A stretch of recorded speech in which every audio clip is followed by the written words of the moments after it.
Have you heard about jungle justice in Nigeria? It is a serious and dangerous problem in many communities. Jungle justice, also known as mob justice or street justice, is a form of extrajudicial punishment carried out by angry mob or vigilante groups against individuals accused of crimes without any form of legal trial. This extrajudicial punishment often ends in severe injuries or deaths. This practice dates back to groups like the Bakassi Boys in 1999 in southeast Nigeria. Originally formed to fight crime, they took law enforcement into their own hands, often with unofficial backing from local authorities.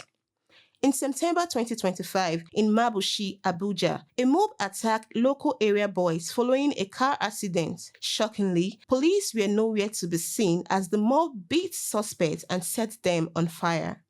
Another tragic case happened in October in Port Harcourt, where a young man named Hilary was brutally beaten and thrown from a building in a homophobic attack, which sparked national outrage. And recently, the 16 northern travelers were brutally murdered by a mob in Udene Efadion community, Uromi, Edo State.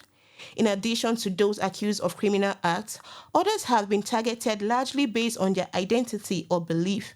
Deborah Samuel Yakubu was brutally killed by her classmates in Sokoto after being accused of blasphemy in 2022. Martina Oke Itabo was tortured and burned to death in Cross River State after being labeled a witch in 2023. This form of street justice is typically a response to perceived failures in formal justice system, particularly in regions where law enforcement is seen as corrupt, ineffective, or absent.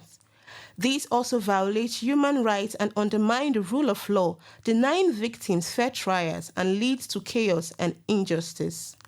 It is clear jungle justice is not acceptable.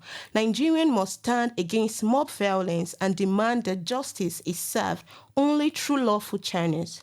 Together, we can build a safer society where the law protects everyone.